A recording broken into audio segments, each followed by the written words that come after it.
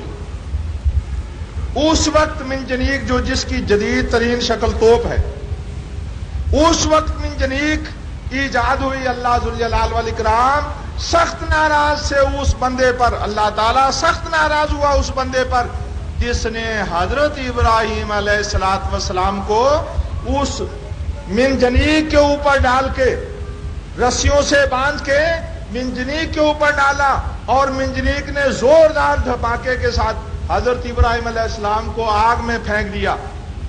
اور پھر بادشاہ ڈھکنا منواتا ہے کہ یہ آنچ زیادہ سے زیادہ ابراہیم کے جسم کو پہنچے، ضائع نہ جائے آنچ.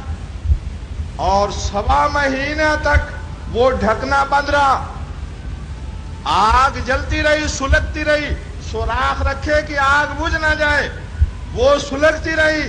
1.25 مہینے کے بعد حضرت ابراہیم علیہ السلام کو جب نکالا گیا تو وہ رسیاں، جن رسیوں سے حضرت ابراہیم علیہ السلام کو باندھا گیا تھا، وہ رسیاں تو آگ نے جلائیں، لیکن بدن کے اوپر کوئی آبلہ نہیں ڈالا آگ نے. گرم پتیلی کو، گرم دیگچی توے کو عورت ہاتھ لگا دیتی ہے تو آبلہ پڑ جاتا ہے. تیز بھاپ لگ جائے، گرم چیز کو ہاتھ نہیں لگا، تیز بھاپ لگ جائے تو آبلہ پڑ جاتا ہے. لیکن حضرت ابراہیم علیہ السلام کو آگ میں ڈالا گیا ہے، اور رسیوں نے، آگ نے کام کیا ہے، لیکن رسیوں کی حد تک رسیاں جل گئی ہیں، جسم کے اوپر آبلہ نہیں پڑا.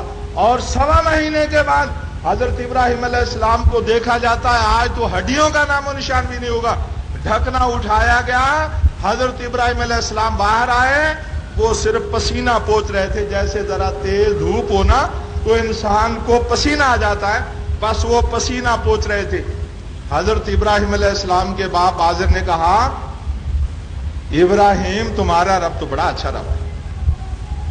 ایک کافر اس چیز کا مشاہدہ کر کے اقرار کرے کہ ابراہیم تمہارا رب بڑا اچھا رب ہے، لیکن ہم یہ کہیں ربنا اللہ، لیکن اس پر استقامت نہیں ہمارے اندر.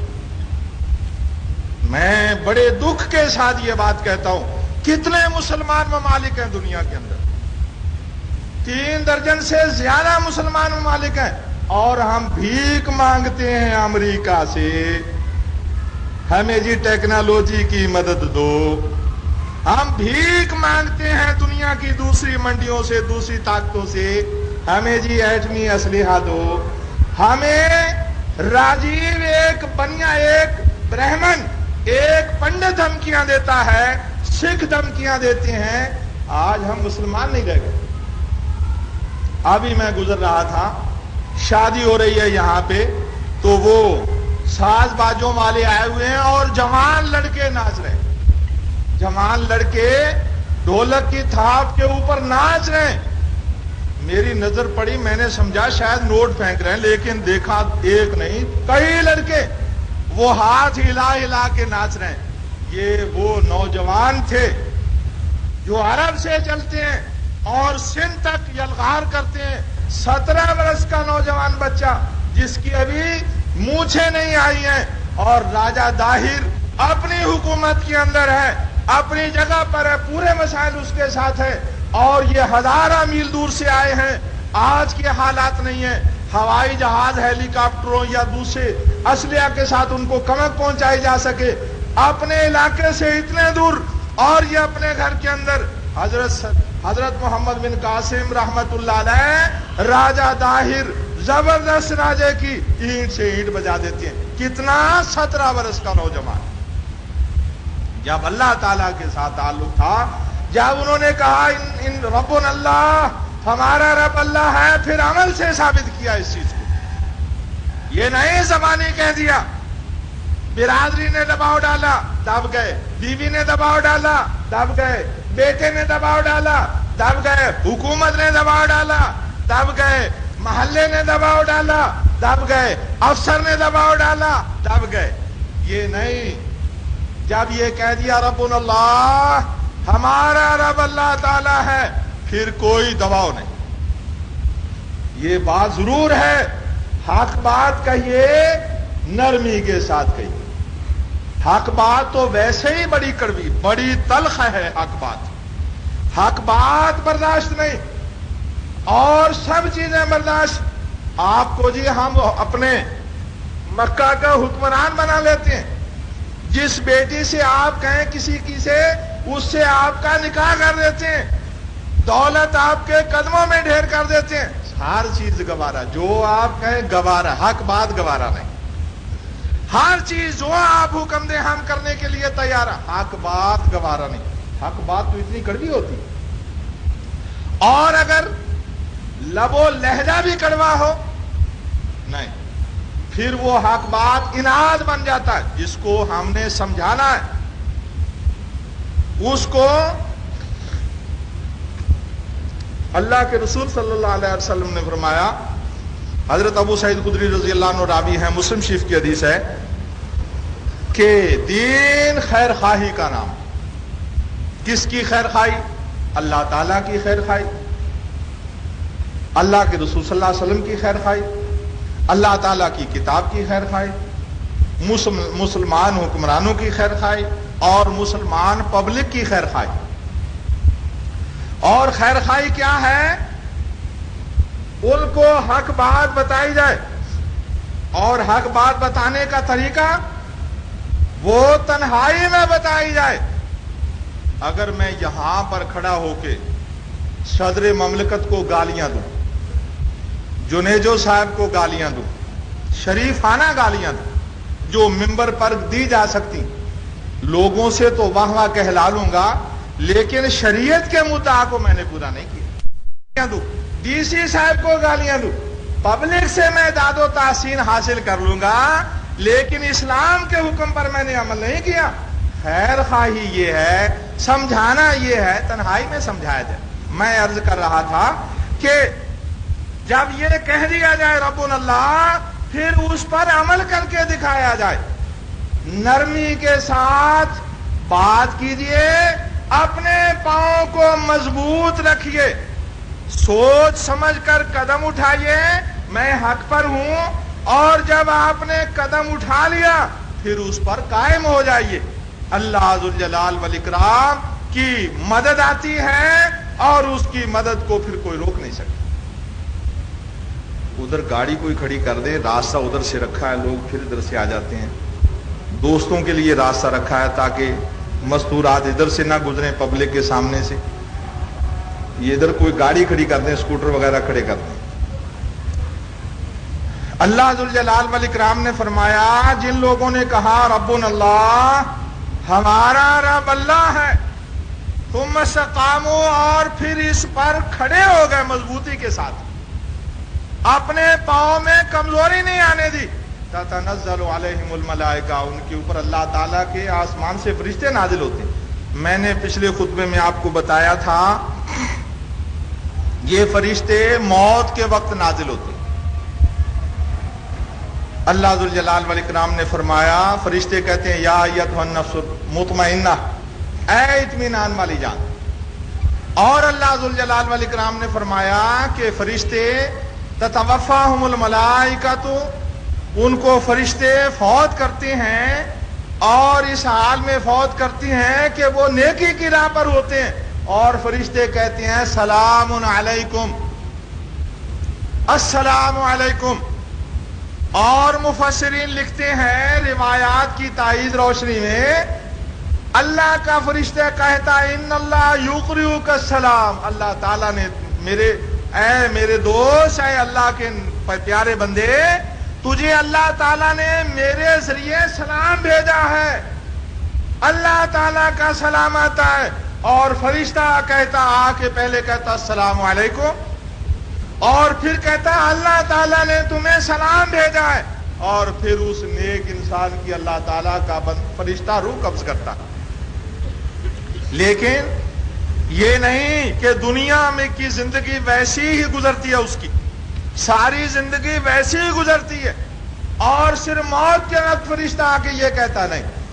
زندگی میں بھی اللہ ذوالجلال والاکرام ایسے لوگوں کی مدد فرماتا ہے. جب حضرت آدم علیہ السلام نے شیطان کی بات کو منظور کر لیا, شیطان نے کہا هل ادلکم علی شجرۃ الخلد وملک لا یبلی، میں تمہیں ایسی بادشاہت نہ بتاؤں جس کو زوال ہی نہیں ہے؟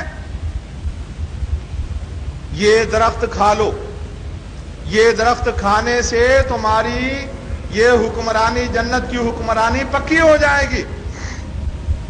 حضرت آدم علیہ السلام نے بات مان لی۔ اللہ تعالیٰ نے فرمایا فعصى آدم ربہ فغوا، آدم نے اپنے رب کی نافرمانی کی، وہ سیدھی راہ سے ہٹ گیا۔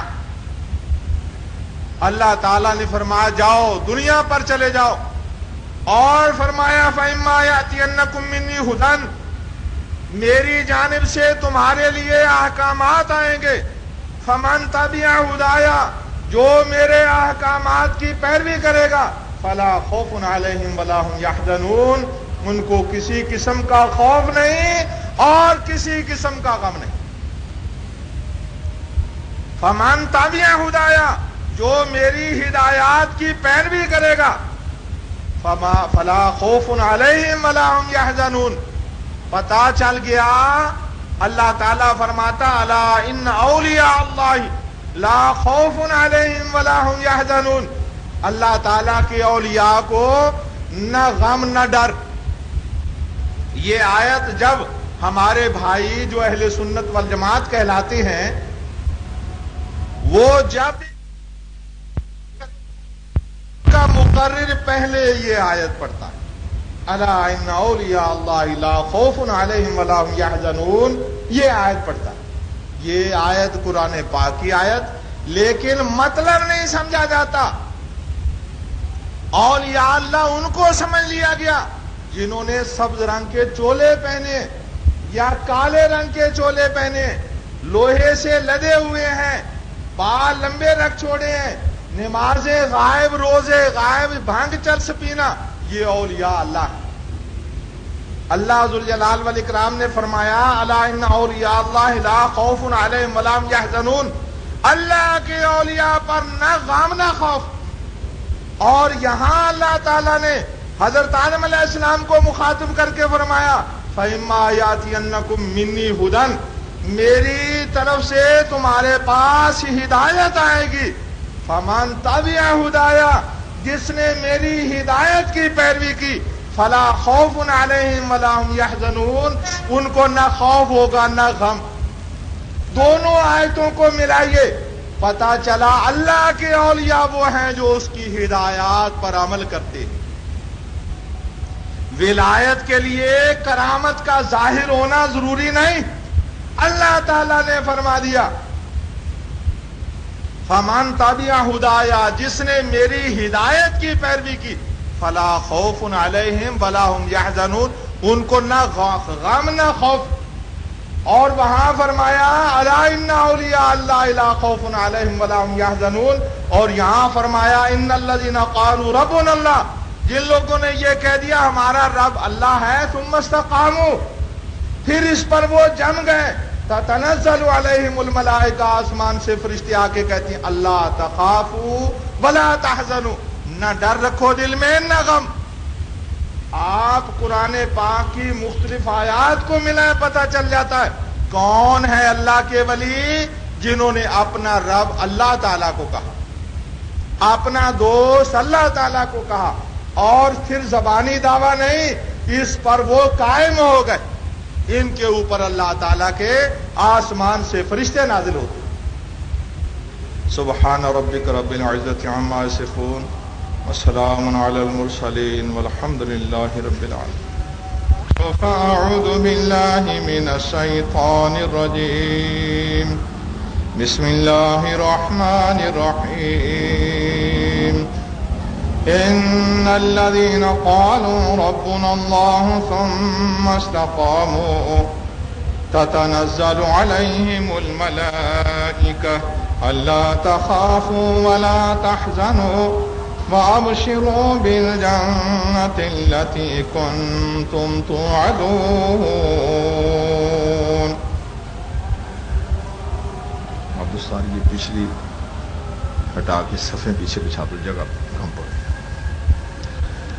ان الذین قالوا، جو لوگ یہ کہتے ہیں ربنا اللہ، ہمارا رب اللہ تعالی ہے، ثم استقاموا، پھر وہ اس پر جم جاتے ہیں، تتنزل علیہم الملائکہ، ان پر آسمان سے فرشتے نازل ہوتے ہیں، اللہ تخافوا ولا تحزنوا، کہ نہ تو کسی قسم کا دل میں ڈر رکھو اور نہ غم۔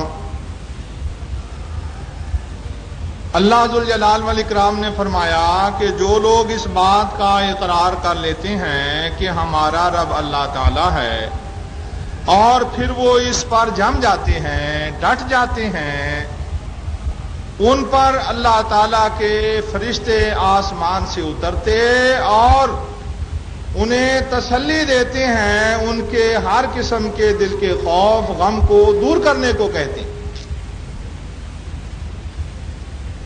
جو لوگ اللہ ذوالجلال والاکرام کو اپنا رب مان لیں، رب ماننے کا مطلب یہ ہے کہ اس کی ہدایات کو تسلیم کر لیں، اس کو ہدایات بھیجنے والا مان لیا اور اس کی ہدایات کو سچی ہدایات مان لیا، اور پھر اس پر ان ہدایات پر وہ جم گئے۔ جو لوگ اللہ ذوالجلال والاکرام کے ساتھ اس طرح کا برتاؤ کرتے ہیں، اللہ تعالیٰ کا ان کے ساتھ برتاؤ یہ ہے کہ وہ آسمانوں سے ہر مشکل کے وقت ان کی مدد کے لیے فرشتے بھیجتا ہے۔ اللہ ذوالجلال والاکرام اپنے قرآن پاک میں ان لوگوں کو اپنا ولی فرماتا ہے، الا ان اولیاء اللہ لا خوف علیہم ولا هم يحزنون۔ اللہ تعالیٰ فرماتا فمن تبع ہدایا فلا خوف علیہم ولا هم يحزنون، جو میری ہدایات پر عمل کریں گے وہ میرے ولی ہیں اور ان پر کسی قسم کا ڈر خوف نہیں، کوئی غم نہیں۔ اللہ تعالیٰ ان کو اپنا ولی بنا لیتا ہے اور ان کا ولی بن جاتا ہے، اور جو شخص اللہ تعالیٰ کے ولیوں کو، اللہ تعالیٰ کی ہدایات پر عمل کرنے والوں کو نقصان پہنچاتا ہے، اللہ تعالیٰ فرماتا ہے تیری میری دشمنی، تیری میری جنگ۔ بخاری شریف کی حدیث ہے، جناب رسول اللہ صلی اللہ علیہ وآلہ وسلم نے فرمایا، اللہ تعالیٰ فرماتا ہے من عادى لي وليا فقد آذنته بالحرب، جو میرے ولی سے دشمنی رکھتا ہے، جنگ رکھتا ہے، دشمنی رکھتا ہے، میں اس کو لڑائی کا چیلنج کرتا ہوں۔ جو اللہ ذوالجلال والاکرام کی ہدایات پر عمل کرتا ہے، قرآن پاک کہتا ہے وہ میرا ولی ہے، اور جو اللہ تعالی کے قوانین پر عمل کرنے والے کو رنج پہنچاتا ہے، اللہ تعالیٰ فرماتا ہے تیری میری جنگ ہے۔ اور دوسری احادیث میں ہے، اللہ تعالیٰ فرماتا ہے کہ جس کو میں لڑائی کا چیلنج کر دوں، جس کا مد مقابل میں ٹھہروں، وہ مجھ سے جنگ لڑ سکتا ہے، میرے مقابلے میں وہ ٹھہر سکتا ہے، وہ مجھ سے بھاگ سکتا ہے اور مجھے ڈھونڈنے میں عاجز لاچار کر سکتا ہے کہ مجھ سے بھاگ جائے اور میں عاجز آ جاؤں، وہ میں اس کو تلاش نہ کر سکوں۔ اللہ ذوالجلال والاکرام قدم قدم پر اپنے ساتھیوں کی اس طرح مدد کرتا ہے۔ کن کی؟ اللہ تعالیٰ کے ساتھی کون ہیں؟ جو اللہ ذوالجلال والاکرام کی ہدایات پر عمل کرتے ہیں۔ یہ تجربے کی چیزیں قرآن پاک نے جو کہا وہ تو ایک پیغمبر کی بات یا دوسرے لوگوں کی باتیں، میں آج کی باتیں آپ کو بتاتا ہوں، آج آپ مشاہدہ کر لیں۔ اگر کوئی شخص اللہ ذوالجلال والاکرام کی ہدایات پر عمل کرے گا، اللہ تعالیٰ کے وعدوں کو وہ سچا پائے گا۔ اللہ ذوالجلال والاکرام سب سے زیادہ وفادار ہے، اس کو اپنی بات کا سب سے زیادہ پاس ہے۔ اللہ تعالیٰ فرماتا من اصدق من اللہ قیلا، اللہ تعالیٰ سے بڑھ کر سچا اور کون ہو سکتا ہے؟ اللہ تعالیٰ فرمائے کہ میں اپنے دوستوں کی مدد کرتا ہوں، اور نعوذ باللہ کوئی شخص اس سے دوستی کر لے، اس کے قانون پر عمل کرے، اس کی ہدایات پر عمل کرے، اور پھر اللہ تعالیٰ اس کی مدد نہ کرے، نعوذ باللہ یہ تو اللہ تعالیٰ کی بات جھوٹی ہو گئی۔ اللہ تعالیٰ سے بڑھ کر سچا کوئی نہیں، اللہ تعالیٰ سے بڑھ کر وفادار کوئی نہیں، اور بھروسے کے قابل اگر کوئی ہے تو اللہ تعالیٰ۔ آپ دنیا کے کسی انسان کے ساتھ کوئی معاہدہ کر لیں، وہ آپ کے ساتھ کوئی طے کر لیتا ہے بات، آپ سے کوئی وعدہ کرتا ہے، اس کو مجبوری پیش آ سکتی ہے۔ اس کا بیٹا اس کو کہہ سکتا ہے ابا جان ہم یہ کام نہیں کریں گے، اس کا باپ اس کو کہہ سکتا ہے نہیں بیٹا ہم یہ کام نہیں کریں گے، اس کے ساتھی اس کو روک سکتے ہیں، اس کی بیگم اس کو روک سکتی ہے، یا وہ سمجھتا ہے میں اگر اس کا ساتھ دیتا ہوں میں خود گرفتار ہو جاؤں گا، میرے اوپر بڑی مصیبتیں آ جائیں گی، پریشانیاں آ جائیں گی، وہ عاجز آ جائے گا، وہ کہے گا جی میں یہ کام آپ کی مدد کا نہیں کر سکتا۔ لیکن اللہ ذوالجلال والاکرام کو کون سی کمزوری، اللہ تبارک و تعالیٰ کو کون سی پریشانی ہے، کون سی رکاوٹ ہے عمل کرنے سے؟ اللہ تعالیٰ نے فرمایا وَمَن يَتَوَكَّلْ عَلَى اللَّهِ فَهُوَ حَسْبُهُ، جو اللہ تعالیٰ پر بھروسہ کرے اللہ تعالیٰ اس کو کافی ہے۔ میں نے آپ کو پچھلے خطبے میں بتایا تھا، ایک شخص قیدی ہو جاتا ہے، جناب رسول اللہ صلی اللہ علیہ وسلم اس کو ہدایت بھیجتے ہیں لا حول ولا قوت الا باللہ، زیادہ سے زیادہ پڑھو، اللہ کو زیادہ سے زیادہ پکارو۔ اس کی رسیاں ٹوٹ گئیں، وہ آزاد ہو گیا، دشمن کی فوجوں، اونٹوں کی فوج، بہت بڑا اونٹوں کا ریوڑ لے کے وہ اپنے گھر آ گیا۔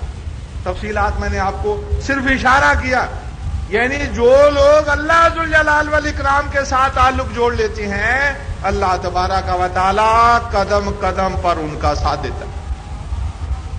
اللہ سبحانہ و تعالی ان کو بے یار و مددگار نہیں چھوڑتا۔ باتوں کو آزما کر دیکھ لیجئے، اللہ تعالیٰ نے فرمایا کو کہنے لگے آپ پر فرشتہ کون سا وحی لے کے آتا ہے، ان کو خوب معلوم تھا، اہل کتاب تھے، وہ معلوم تھا کہ ہر پیغمبر پر وحی حضرت جبرائیل علیہ السلام لے کے آئے۔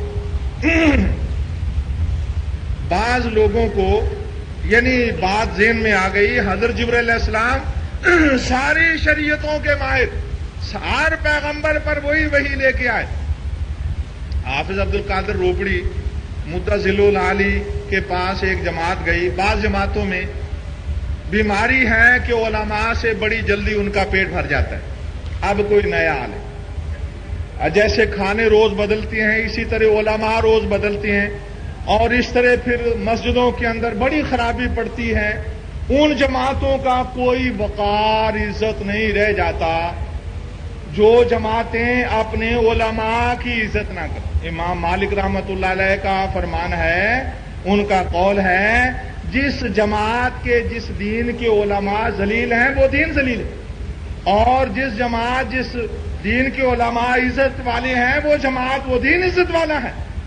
جو لوگ اپنے علماء کی عزت نہیں کرتے اپنی ناک کٹواتے، جس باپ کی گھر میں عزت نہیں اس باپ کی باہر گلی محلے میں کوئی عزت نہیں کرے گا، جس باپ کی عزت بیٹے کریں گے دیکھنے والے اس کی عزت کریں گے، نا جی اس کے بیٹے اس کی پیٹھ پر، اس کے اتنے بیٹے ہیں، اگر ہم نے ان سے کوئی غلط بات کی تو ان کے بیٹوں کو برا لگے گا، وہ ہمیں اچھا نہیں سمجھیں گا، کسی وقت نقصان پہنچا سکتے ہیں۔ اور جس باپ کو وہ دیکھیں لوگ کہ اس کے بیٹے اس کو ذلیل کرتے ہیں تو وہ گلی محلے میں اس کو سلام ہی نہیں کہیں گے، اور اگر کہے گا جی بات سننا نہیں جی نہیں ٹائم نہیں ہے۔ اسی طرح جس جماعت کے علماء عزت والے نہیں ہیں وہ جماعت عزت والی نہیں ہے۔ ہمیشہ وہ جماعتیں سرخرو ہوتی ہیں، ملکی طور پر بھی، سیاسی طور پر بھی، مذہبی طور پر بھی۔ بعض جماعتیں اپنے حق ہونے کی وجہ سے چلتی رہتی، بعض اپنے نظم کی وجہ سے چلتی رہتی ہیں، اور جس جماعت کے پاس حق بھی ہو نظم بھی ہو وہ جماعت کتنی طاقتور ہو جائے گی؟ اگر قادیانی، عیسائی اور دوسرے باطل فرقے اپنے نظم و ضبط کی وجہ سے دنیا کو مسخر کر سکتی ہیں تو جن لوگوں کے پاس حق بھی ہو نظم بھی ہو ان کی طاقت کا کون مقابلہ کر سکتا ہے؟ ان سے کہنے لگے جی کوئی عالم بڑی سریلی آواز ہو اور دین کا اچھا وسیع مطالعہ ہو اور پیسے بھی وہ ہم سے کم ہی لے اور یہ بھی ہو وہ بھی ہو، بڑی باتیں، تو حافظ عبد القادر صاحب کہنے لگے کہ جی پھر میں بتاتا ہوں تمہیں، آواز بھی بڑی سریلی ہے، خوبصورت بھی بہت ہیں اور ساری خوبیاں ہیں، بلکہ اسلام کے علاوہ پہلی شریعتوں کے بھی ماہر ہیں، ان کو آپ لے آئیے۔ ہاں جی بتائیے وہ کون ہے؟ کہنے لگے حضرت جبرائیل علیہ السلام۔ منہ نیچا کر لیا، شرمندے ہوئے۔ کہنے کا مقصد حضرت جبرائیل علیہ السلام ساری شریعتوں میں وحی لانے والے وہی رہے۔ میں بتا رہا تھا اللہ تعالیٰ کے دوست کا جو دشمن ہے، اللہ تعالیٰ کا وہ دشمن ہے، اللہ تعالیٰ اس کا دشمن ہے۔ یہودیوں نے جناب رسول اللہ صلی اللہ علیہ وسلم سے پوچھا جی آپ پر وحی کون لے کے آتا ہے؟ جناب رسول اللہ صلی اللہ علیہ وسلم نے فرمایا جو سارے نبیوں پر وحی لے کے آیا۔ کون جی؟ نام لیجئے نا اس فرشتے کا۔ حضرت جبرائیل علیہ السلام۔ ہاں تو بس جی پھر وہ تو ہمارے دشمن ہیں، کئی لڑائیوں میں انہوں نے ہماری آگ بجھائی اور انہوں نے ہمارے دشمنوں کا ساتھ دیا، اس لیے ہم آپ پر ایمان نہیں لاتے۔ اللہ تعالیٰ نے کیا فرمایا؟ جب یہودیوں نے یہ کہا کہ حضرت جبرائیل علیہ السلام ہمارے دشمن ہیں، اور جب حضرت جبرائیل علیہ السلام ان کے دشمن تو یہودی حضرت جبرائیل علیہ السلام کے دشمن، تو اللہ تعالیٰ نے فرمایا قل من کان عدوا للہ وملائکتہ وجبریل ومیکائیل فإن اللہ عدو للکافرین۔ جو اللہ تعالیٰ کا دشمن ہے، اللہ کے فرشتوں کا دشمن ہے، حضرت جبرائیل علیہ السلام اور حضرت میکائیل علیہ السلام کا دشمن ہے، اللہ تعالیٰ کافروں کا دشمن۔ اللہ تعالیٰ کے ولیوں کا یہودیوں نے اپنے آپ کو دشمن کا کہ ہم یہودی جو ہیں حضرت جبرائیل علیہ السلام ہمارے دشمن، ہم ان کے دشمن۔ اللہ تعالیٰ نے فرمایا اگر تم حضرت جبرائیل علیہ السلام کے دشمن تو تم اللہ تعالیٰ کے دشمن، اللہ تعالیٰ تمہارا دشمن۔ جو شخص اللہ تعالیٰ کے قانونوں پر چلتا ہے، اللہ تعالیٰ کے اس بندے کو جو شخص نقصان پہنچانے کی سوچے، اللہ تعالیٰ فرماتا تیری میری جنگ۔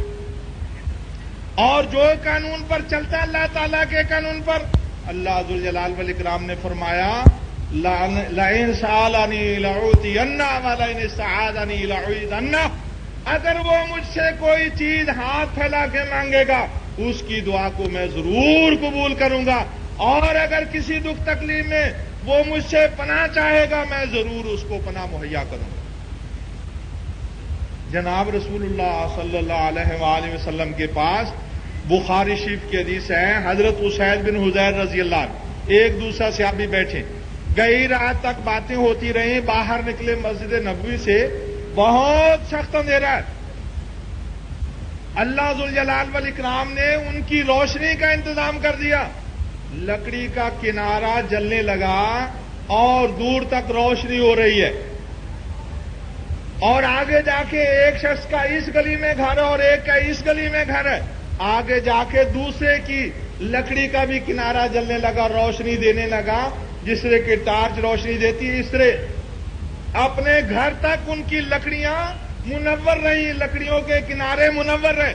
اللہ تعالیٰ کو اتنا بھی گوارا نہیں کہ میرے بندے کی پاؤں کو ٹھوکر لگ جائے، کسی دیوار سے ٹکرا جائے، یا نہ ہو گھبراہٹ ہے، اندھیرا ہے، راستہ نہیں سجھائی دیتا، کیسے جاؤں گا؟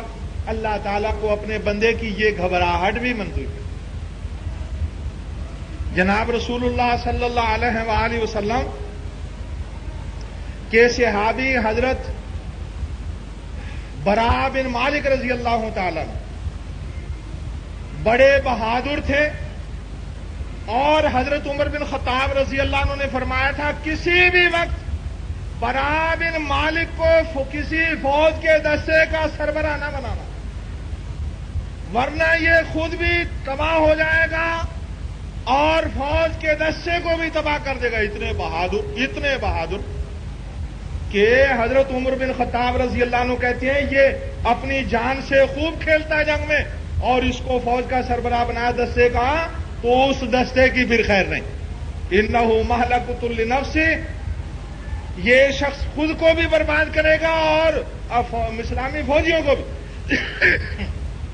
یمامہ کی جنگ ہو رہی ہے، مسیلمہ کذاب قلعہ بند ہو گیا، قلعے کے اندر اس نے دروازے گیٹ بند کر لیے قلعے کے۔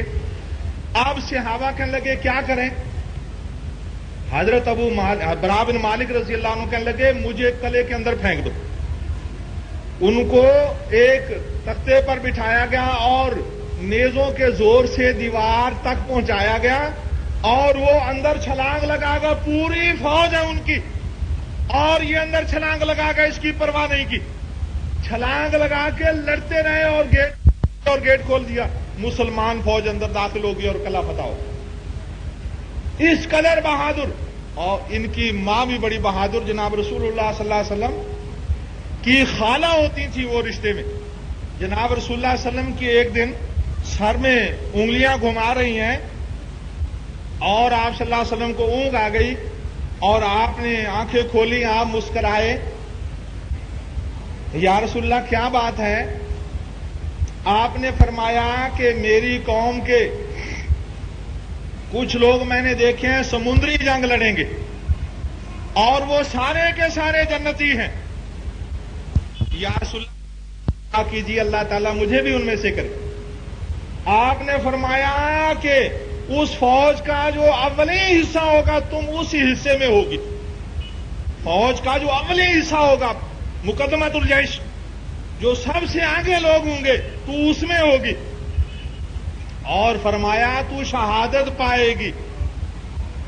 فوج جاتی ہے کس وقت؟ حضرت امیر معاویہ رضی اللہ عنہ کے وقت میں، اور یہ قبرص کی جنگ ہے، سائپرس جس کو کہتے ہیں، قبرص کی جنگ ہے، یونان کے قریب ایک جزیرہ ہے، اس کو امیر معاویہ رضی اللہ عنہ نے، سپہ سالار تھے، انہوں نے فتح کیا، اور اس وقت یہ ام حرام رضی اللہ عنہ ساتھ گئیں، اور جب خشکی پر یہ لوگ اترے تو سواری سے گر گئیں اور گردن ٹوٹ گئی، سر کے بل گری، گردن ٹوٹ گئی، شہید ہو گئی۔ پھر آپ مسکرائے، سو گئے، آپ کی آنکھ لگ گئی ہوں گے اور پھر آپ کی آنکھ کھلی، آپ پھر مسکرائے، یا رسول اللہ آپ کیوں مسکرائے؟ فرمایا میری امت کے کچھ لوگ سمندری جنگ لڑیں گے اور وہ سارے کے سارے بخشے ہوئے ہیں، بخاری شریف کی حدیث۔ کہنے لگی یا رسول اللہ میرے لیے دعا کیجیے اللہ تعالیٰ مجھے ان میں سے کرے۔ آپ نے فرمایا تو ان میں سے نہیں ہے۔ یہ قبرص کی جنگ میں شہادت پا گئی، اور یہ قسطنطنیہ کی جنگ تھی جب دوسری دفعہ آپ نے خواب دیکھا۔ یہ آپ صلی اللہ علیہ وسلم کی نبوت کے کتنے زبردست ثبوت۔ آپ کے وقت میں جزیرۃ العرب فتح ہوا، شام، عراق، افریقہ، یہ ترکستان وغیرہ آپ کے بعد فتح ہوئے، یورپ آپ کے بعد فتح ہوا، مشرقی یورپ، مغربی یورپ، مغرب کی وادیوں میں گونجی ادا ہماری، تھمتا نہ تھا کسی سے سیل رواں ہمارا۔ علامہ اقبال نے وہ واقعات پڑھے ہیں جب مسلمان فوجیں یورپ کے اندر اور اسپین فتح کر لیا، فرانس کے دروازے، یہ ہنگری کی امیٹیا اور قرطبہ اور دوسرے جو شہر ہیں اشبیلیا وغیرہ اس کے اندلس کے، اسپین کے، آج بھی وہاں مسلمانوں کی یادگاریں موجود ہیں۔ علامہ اقبال کتنے درد کے ساتھ کہتے ہیں، دشت تو دشت دریا نہ چھوڑے ہم نے، بحر ظلمات میں دوڑا دیے گھوڑے ہم نے۔ یہ اس وقت کی باتیں جناب رسول اللہ صلی اللہ علیہ وسلم کو اللہ تعالیٰ نے خواب میں دکھا دی۔ آپ نے فرمایا جو سندھ میں جائیں گے، ہندوستان میں جنگ لڑیں گے، آپ نے ہند کا نام لیا، فرمایا وہ سارے کے سارے جنتی۔ اسی طرح آپ نے قسطنطنیہ کا، آپ نے فرمایا جائیں گے سمندری جنگ لڑیں گے، وہ عرض کرنے لگی یا رسول اللہ میں بھی ان میں سے ہوں گی، آپ نے فرمایا تو ان میں سے نہیں، پہلی جنگ میں شہادت پا گئی، وہ ان میں سے نہیں ہے۔ پہلی جنگ میں جب قبرص فتح ہوا، امیر معاویہ رضی اللہ عنہ سپہ سالار ہیں، جب دوسری جنگ ہوتی ہے اس میں حضرت امیر المومنین یزید رحمت اللہ علیہ سپہ سالار ہیں۔ کہتے ہیں جی وہ تو اس وقت تھے چھوٹے سے، سن 26 ہجری کے اندر حضرت یزید رحمت اللہ علیہ، امیر المومنین یزید رحمت اللہ علیہ پیدا ہوئے۔ ہمارے بھائی شیعہ بھی 12 اماموں کو مانتے ہیں اور ہم اہل سنت والجماعت بھی 12 اماموں کو مانتے ہیں، اور ہمارے امام جو ہیں وہ حضرت ابو بکر صدیق رضی اللہ عنہ سے شروع ہوتے ہیں، ہمارے خلفاء حضرت ابو بکر صدیق رضی اللہ عنہ سے شروع ہوتے ہیں، اور ہمارے بھائیوں کے خلفاء حضرت علی رضی اللہ عنہ سے شروع ہوتے ہیں۔ اور ہمارے پہلے خلیفہ حضرت ابوبکر، چوتھے خلیفہ حضرت علی رضی اللہ عنہ، پانچویں حضرت حسین رضی اللہ عنہ، چھٹے حضرت امیر معاویہ رضی اللہ عنہ، ساتویں حضرت یزید رحمت اللہ علیہ، ہمارے ساتویں خلیفہ ہیں۔ کہتے ہیں جی وہ تو چھوٹے سے تھے، انہوں نے کیسے جنگ لڑی؟ 26 ہجری کے اندر یہ پیدا ہوتے ہیں اور 52 ہجری کے اندر قسطنطنیہ کی جنگ ہوتی۔ 26 برس کے اس وقت تھے اور امیر المومنین تھے جب کہ جنگ لڑی گئی قسطنطنیہ کی۔ اب بخاری شریف کے حدیث آپ صلی اللہ علیہ وسلم نے فرمایا وہ سارے کے سارے جنتی۔ میں عرض کر رہا تھا حضرت براء بن مالک رضی اللہ عنہ کی بات، اللہ کے رسول صلی اللہ علیہ وسلم نے فرمایا یعنی ان کا خاندان ہی بہادر، ان کی والدہ سے بات آ گئی۔ حضرت براء بن مالک رضی اللہ عنہ کے بارے رسول اللہ صلی اللہ علیہ وسلم نے فرمایا، ترمذی مستدرک حاکم کی روایت ہے، آپ نے فرمایا رب اشعث اغبر لا یؤبأ بہ لو اقسم علی اللہ لا برہ۔ فرمایا کچھ لوگ ایسے ہوتے ہیں پراگندہ بال، میلے کچیلے کپڑے، کسی کو ان کی پرواہ نہیں ہے یا نہیں ہے، لیکن اللہ تعالیٰ کے ہاں یہ منزلت، یہ شرف اور یہ رتبہ، اگر قسم کھا کے کہہ دے کہ یا اللہ یہ کام کر دے، اللہ تعالیٰ ان کی قسم کو پورا کرے۔ ان الذین قالوا ربنا اللہ، جو لوگ کہتے ہیں ہمارا رب اللہ ہے اور پھر اس پر ڈٹ جاتے ہیں، اللہ کے رسول صلی اللہ علیہ وسلم نے فرمایا، اللہ تعالیٰ فرماتا ہے میرا یہ بندہ جو میرے فرائض کو پورا کرتا ہے یہ میرا ولی ہے، اور اگر یہ مجھ سے مانگے گا میں دوں گا، اور اگر یہ پناہ طلب کرے گا میں پناہ دوں گا۔ آپ نے فرمایا کچھ لوگ ایسے ہوتے ہیں اگر قسم کھا کے اللہ تعالیٰ کو کہہ دیں اللہ تعالیٰ ان کی قسم کو پورا کر دے۔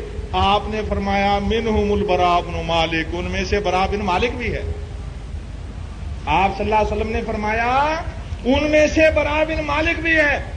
تستر کی جنگ ہو رہی ہے، امیر المومنین عمر بن خطاب رضی اللہ عنہ کا دور خلافت ہے، ایران کے اندر یہ جنگ جس میں ہرمزان قتل ہوتا ہے، اس میں براء بن مالک رضی اللہ تعالیٰ عنہ بھی شامل ہیں۔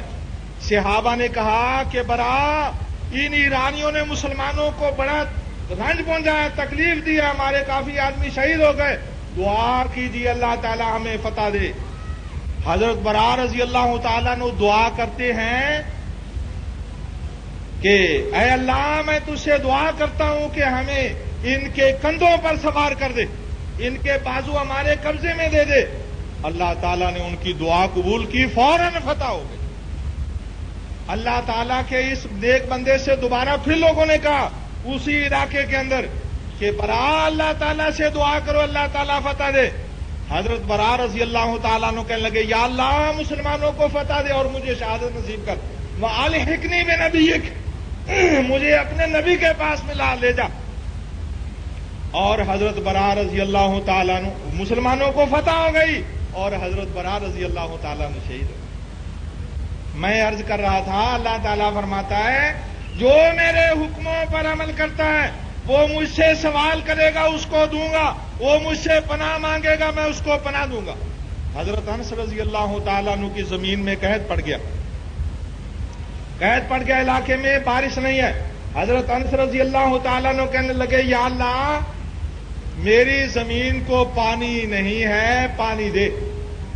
صحابہ کہتے ہیں اللہ تعالیٰ نے فوراً بادل پیدا کیے، می برسا، اور حضرت انس رضی اللہ تعالیٰ عنہ، یہ حضرت براء بن مالک رضی اللہ عنہ کے بھائی تھے جن کی پہلے میں نے آپ کو بات بتائی، جنگ یمامہ میں قلعے میں کود گئے، تستر کی جنگ میں دعائیں کی، ان کے چھوٹے بھائی حضرت انس بن مالک رضی اللہ عنہ، جناب رسول اللہ صلی اللہ علیہ وسلم کی والدہ کی رشتے میں بہن حضرت ام حرام، جب رسول اللہ صلی اللہ علیہ وسلم ہجرت کرتے ہیں حضرت انس رضی اللہ عنہ کو ان کی والدہ ام حرام لے کے گئیں، یا رسول اللہ یہ آپ کا خادم ہے، آپ کی خدمت کرے گا۔ 10 برس جناب رسول اللہ صلی اللہ علیہ وسلم نے ہجرت کے بعد زندگی گزاری اور 10 برس حضرت انس رضی اللہ تعالیٰ عنہ آپ کی خدمت کرتے رہے، اور کہتے ہیں جناب رسول اللہ صلی اللہ علیہ وسلم مجھے کام بھیجتے، میں گلی میں جا کے بچوں کے ساتھ کھیلنے لگ جاتا، آپ کافی دیر انتظار کرتے، اور جب آپ آتے دیکھتے میں گلی میں کھیل رہا ہوں، مجھے پیچھے سے یوں گردن پہ ہاتھ رکھ کے جیسے بچوں کو یوں پیچھے سے پکڑتے ہیں، دیکھتے میں پیچھے یوں مڑ کے دیکھتا، آپ مسکرا رہے ہوتے، ابھی تک تم نہیں گئے۔ 10 برس میں اگر کوئی کرنے کا کام تھا میں نے نہیں کیا، آپ نے مجھے ڈانٹا، اگر کوئی نہیں کرنے کا کام تھا میں نے کر لیا، آپ نے مجھے ڈانٹا نہیں۔ 10 برس جناب رسول اللہ صلی اللہ علیہ وسلم کی خدمت کی، دعا کی یا اللہ میری زمین کو پانی نہیں ہے، اللہ تعالیٰ نے فوراً پانی دیا، اور وہ پانی ان کے کھیت کے منڈیروں سے تھوڑا تھوڑا باہر ہے، ورنہ ان کے کھیت کے اندر رہا۔ ایک بزرگ کا نام بھول گیا مجھے، سفر پر جا رہے ہیں، پانی ختم ہو گیا، اللہ تعالیٰ سے دعا کرتے ہیں یا اللہ ہمیں پانی دے، اور اس پانی میں ہمارے ساتھ کسی اور کو شریک نہ کر۔ یعنی لوگ بھی جیسے بچہ اپنے ماں باپ سے کہتا نا جی مجھے تو یہ چاہیے اور وہ چیز صرف مجھے کو لا کے دینا، کچھ لوگوں کو اپنے رب پر ناز ہوتا ہے، اور وہ بڑے ناز کے ساتھ یا اللہ مجھے یہ چیز دے، ہمیں یہ دے، اور ہمارے ساتھ کسی اور کو شریک نہ کرنا۔ آگے جا رہے ہیں، پانی کی نہر بہ رہی ہے، پانی پیٹ بھر کے پیا، ذخیرہ کر لیا، آگے چلے گئے، اور جب واپس آتے ہیں اسی نہر کا ارادہ لے کے تو وہاں کوئی نہر نہیں۔ اللہ ذوالجلال والاکرام کی قدرت دیکھیے اور اپنے بندوں کی مدد دیکھیے، ایسے رب کو لوگ چھوڑ کے اور طرف نظر اٹھاتے ہیں۔ جو لوگ کمزور ہیں، پیسہ دینے سے گھبراتے ہیں، جناب رسول اللہ صلی اللہ علیہ وسلم سے ایک شخص نے کہا یا رسول اللہ مجھے کوئی ایسی بات بتائیے کہ اللہ تعالیٰ کا محبوب بن جاؤں، لوگوں کا بھی محبوب بن جاؤں، ہر دل عزیز ہو جاؤں، اللہ تعالیٰ کا بھی ہر دل یعنی اللہ تعالیٰ کا بھی محبوب بن جاؤں۔ اللہ کے رسول صلی اللہ علیہ وسلم نے فرمایا اظہر بما فی ایدی الناس یحبک الناس، اظہر فی الدنیا یحبک اللہ۔ فرمایا ہاں اس کا نسخہ ہے، دنیا کا لالچ نہ رکھنا، یہ بھی بنا لوں، یہ بھی بنا لوں، یہ بھی بنا لوں، دکانیں بن رہی ہیں، مکانات بن رہے ہیں، کوٹھیاں بن رہی، اور بھی لے لوں، پلاٹ خریدے مہنگے کر کے بیچوں گا، دنیا کی ہوس دل میں نہ رکھنا، اللہ تعالیٰ کے محبوب بن جاؤ، لوگوں کی دولت سے بے نیاز ہو جاؤ، لوگوں کے محبوب بن جاؤ۔ آسان ہے مگر عزم کی ضرورت ہے، اور سچی بات تو یہ ہے کہ یہ پیٹ بھرنا چھوٹا سا پیٹ ہے، 3 چپاتیاں آپ کھا لیں گے تو بھر جائے گا، یہ پیٹ بھرنا اور یہ تن ڈھانکنا، اور زندگی کے دن کاٹنے، مسافری کے دن ہے، پہلے کوئی ہمیشہ یہاں رہا نہیں اور آئندہ کوئی ہمیشہ یہاں رہے گا نہیں، اور جو دل میں لالچ رکھتا ہے وہ بے وقوف ہے۔ میں عرض کر رہا تھا کہ اللہ تعالیٰ اپنے بندوں کا یوں ساتھ دیتا ہے کہ اتنی بڑی نہر پیدا کر دی، اور وہ جب واپس آتے ہیں تو نہر کا نام و نشان بھی نہیں ہے۔ اللہ تعالیٰ اپنے بندوں کی یوں مدد کرتا ہے۔ جناب رسول اللہ صلی اللہ علیہ وآلہ وسلم کی تعلیمات پر عمل کر کے دیکھ لیجئے، اللہ تعالیٰ اس کی تو مدد کرے ہی گا، اس کی اولاد کی بھی حفاظت کرتا، اللہ تعالیٰ اس کی اولاد کی بھی حفاظت کرتا ہے۔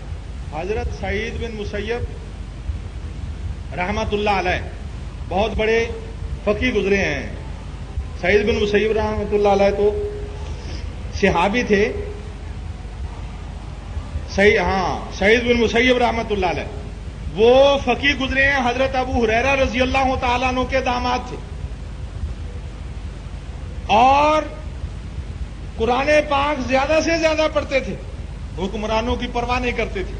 عموی حکمران آ گیا اور وہ بیٹھے ہیں، اور کہنے لگا وہ کون؟ مسجد میں آئے، وہ امیر مسجد میں آیا اور وہ بیٹھے ہیں پڑھ رہے ہیں قرآن پاک، تو اس نے کہا کہ میں امیر المومنین، میں مسجد میں آیا ہوں، سب لوگ میرے احترام میں کھڑے ہو گئے، وہ بابا جی کون سے ہیں جو ابھی تک بیٹھے ہوئے ہیں اور میرے احترام میں کھڑے ہی نہیں ہوئے؟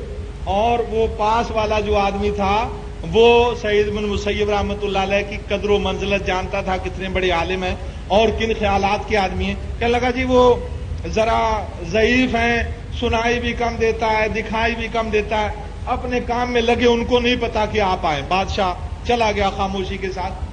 یہ قرآن پاک کی زیادہ تلاوت کرتے تھے، اللہ تعالیٰ کے حضور میں نمازیں زیادہ پڑھتے تھے۔ تو بیٹوں نے کہا ابا جی آپ اب بوڑھے ہو گئے ہیں اور اتنی مشقت نہ اٹھایا کیجیے۔ کہنے لگے بیٹا میں یہ تمہارے لیے کرتا ہوں، یہ میں مشقت تمہارے لیے اٹھاتا ہوں، یعنی جو اللہ کے حکموں پر عمل کرتا ہے وہ خود ہی نفع نہیں اٹھاتا، اس کے عمل کا فائدہ اس کی اولاد بھی اٹھاتی ہے. اور قرآن پاک میں اللہ تعالیٰ نے فرمایا، حضرت موسیٰ علیہ السلام جا رہے ہیں اور حضرت خضر علیہ السلام، لوگ کہتے ہیں آج بھی موجود ہیں، وہ بھی اللہ تعالیٰ کے نبی تھے اور اسی وقت تھے اور وہ آج وفات پا چکے. لوگ سمجھتے ہیں حضرت خضر علیہ السلام زندہ ہیں، یہ بات غلط ہے. حضرت خضر علیہ السلام سے ملاقات ہوئی. حضرت موسیٰ علیہ السلام نے کہا کہ میں آپ کے ساتھ چلوں گا. بات لمبی ہے، میں اپنے مقصد کی بات کہتا ہوں. انہوں نے کہا کہ آپ میرے ساتھ جا نہیں سکتے. نہیں جی میں چلوں گا. اور وہ اعتراض کرتے گئے. حضرت موسیٰ علیہ السلام اعتراض کرتے گئے. وہ جب بھی اعتراض کریں وہ کہیں جبھی تو میں نے کہا تھا آپ میرے ساتھ نہیں چل سکتے. ایک جگہ ایک شہر میں گئے، گاؤں میں گئے اور ان لوگوں نے کوئی مہمانی نہیں کی. حضرت خضر علیہ السلام نے دیکھا کہ ایک دیوار گرنے کو ہے، اس دیوار کو جلدی جلدی تعمیر کر دیا، کھڑی کر دی وہ دیوار. حضرت موسیٰ علیہ السلام نے پھر اعتراض کر دیا، انہوں نے ہماری مہمانی بھی نہیں کی اور آپ نے ان کا کام کر دیا گاؤں والوں کا. اور جب حضرت خضر علیہ السلام نے اس کی تفصیلات بتائیں تو فرمایا کہ اس دیوار کے نیچے اللہ تعالیٰ کے ایک نیک بندے کا ورثہ دبا ہوا تھا، دفن تھا، خزانہ، اور وہ 2 یتیم بچے اس کے تھے. اگر یہ دیوار گر جاتی لوگ دولت اٹھا کے لے جاتے، اس لیے میں نے بنا دی تاکہ اس نیک انسان کے بچوں کی دولت ضائع نہ ہو جائے. وَكَانَ أَبُوهُمَا صَالِحًا، میں نے اس نیک انسان کے بچوں کے خزانے کو بچانے کے لیے یہ دیوار بنائی. مفسرین کہتے ہیں کہ نیک کا تو اللہ تعالیٰ ساتھ دے گا ہی، نیک کی اولاد کو بھی اللہ تبارک و تعالیٰ اس کی عمل کی وجہ سے اپنی حفاظت میں رکھتا ہے. بھلا اس مہربان کا تجربہ تو کیجیے، اس کے حکموں پر چلنے کا عہد کر کے اپنی مشکلات کو کٹتا ہوا دیکھیے، دل کے سکون کا اندازہ کیجیے. جو شخص اس کی طرف بڑھتا ہی نہیں، اس سے تعلق ہی نہیں جوڑتا، تو پھر وہ غیر ذمہ دار ہے، وہ بریء ذمہ ہے. جو بڑھے گا، اللہ کے رسول صلی اللہ علیہ وسلم نے فرمایا جو اللہ تعالیٰ کی طرف ایک بالشت آتا ہے اللہ تعالیٰ ایک ہاتھ آتا ہے، جو ایک ہاتھ آتا ہے اللہ تعالیٰ ایک کلاوہ آتا ہے، اور جو چل کے آتا ہے اللہ تعالیٰ اس کی طرف دوڑ کے آتا ہے. اس کی رحمت تو اتنی ہے، ہم سو رہے ہوتے ہیں رات کو اور اس کے فرشتے ہماری حفاظت کر رہے ہوتے ہیں، ہمیں معلوم نہیں، اور وہ مشکلات ہم سے ٹال دیتا. اور اگر ہمارا اس سے تعلق ہو جائے، ان الذین قالوا ربنا اللہ، جو کہہ لیتے ہیں یہ اقرار کر لیتے ہیں ہمارا رب اللہ تعالیٰ ہے، اور پھر اس بات پر جم جاتے ہیں تتنزل علیہم الملائکہ، اس انسان پر، خوش نصیب انسان پر، بلند مرتبہ انسان پر، اس کو نہیں معلوم کہ میں اللہ تعالیٰ کی نظر میں بلند مرتبہ ہوں. صرف یہ معلوم ہے کہ میں نے اللہ تعالیٰ کے قانون سے وفاداری کا حلف اٹھا لیا ہے. اللہ تعالیٰ کے ہاں جو اس کا مرتبہ ہے اس کو معلوم نہیں. دنیا کے لوگ اس کو کوئی اونچے رتبے والا نہیں گنتے، لیکن اللہ تعالیٰ کے ہاں رتبہ کیا ہے؟ اگر وہ قسم کھا کے کہہ دے یا اللہ بارش ڈال دے تو اللہ تعالیٰ بارش ڈال دے. اگر وہ قسم کھا کے کوئی اور کام کہہ دے اللہ ذو الجلال والاکرام اس کی قسم کو پورا کر. حضرت عائشہ رضی اللہ تعالیٰ عنہ فرماتی ہیں جب میرے اوپر الزام لگ گیا تو مجھے یہ یقین تھا کہ اللہ تعالیٰ میری برات کرے گا، لیکن مجھے یہ نہیں معلوم تھا کہ قرآن پاک میں میری برات کے لیے آیات نازل ہو جائیں گی. اللہ تعالیٰ نے 2 رکوع نازل فرما دیے. حضرت عائشہ رضی اللہ عنہ فرماتی ہیں مجھے یہ نہیں معلوم تھا کہ میری برات کے اندر قرآن پاک میں سورت میں آیات نازل ہو جائیں گی. علماء مفسرین فرماتے ہیں اس سے پتہ چلتا ہے کہ ولی کو یہ نہیں معلوم ہوتا کہ میں اللہ کا ولی ہوں، میری قسم وہ پوری کرے گا، میری بات پوری کرے گا، لیکن اللہ تعالیٰ کے یہاں اس کا یہ رتبہ ہوتا. میرے دوستو، یہ بات اس لیے بتائی کہ اس کی شان کا اندازہ کیجئے اور اس کے ساتھ برتاؤ کر کے تجربہ کیجئے، اس کے قانون پر چلنے کا عہد کیجئے. شادی کروں گا رب سے پوچھ کے، ماتم کروں گا رب تعالیٰ سے پوچھ کے، اور زندگی کا کوئی بھی کام کروں گا اپنے رب سے پوچھ کر کروں گا کہ وہ مجھے کس چیز کا حکم دیتا ہے، کس طرح کرنے کا حکم دیتا ہے. گلی میں چلوں گا نظروں کو ادھر اٹھاؤں گا جدھر میرا رب حکم دے گا، اور جدھر سے وہ روکتا ہے نظروں کو روک لوں گا، اپنا ہاتھ بڑھاؤں گا اس طرف جس طرف وہ بڑھانے کا حکم دیتا ہے، اور جدھر سے روکتا ہے ہاتھ کو روک لوں گا، قدم اٹھے گا اس کی رضا کے لیے، اور اگر وہ ناراض ہے تو میرا قدم نہیں اٹھے گا جب تک یہ دل میں ہم پیمان نہیں باندھیں گے، اللہ تعالیٰ کی مدد نہیں آ سکتی۔ سبحان ربک رب العزت عما یصفون۔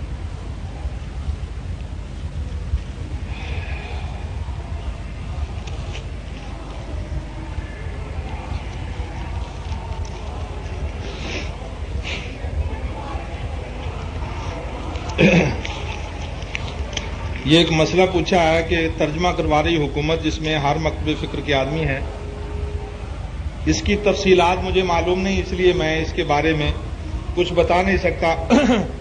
اور انہوں نے یہ بھی لکھا ہے کہ شیعہ تو قرآن پاک کو مانتے ہی نہیں، یہ بات درست نہیں، سارے شیعوں کا یہ خیال نہیں ہے۔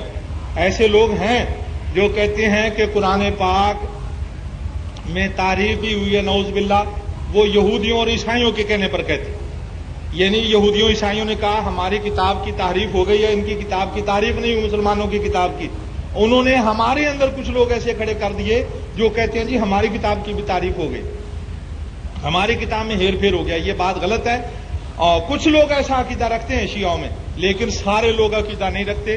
ایسے بھی شیعہ ہیں، اور اثنا عشریوں کے اندر ایسے شیعہ ہیں جو کہتے ہیں کہ نہیں، یہ قرآن پاک اپنی اصلی حالت کے اندر موجود ہے۔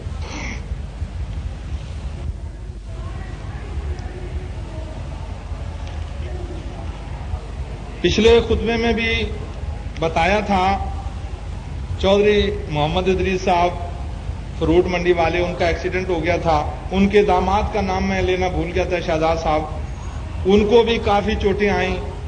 اللہ ذوالجلال والاکرام ان دونوں کو مکمل شفا بخشے۔ ایک اور شخص نے اپنی بہن کے لیے دعا کروائی ہے، اللہ تعالیٰ سب کو شفا بخشے۔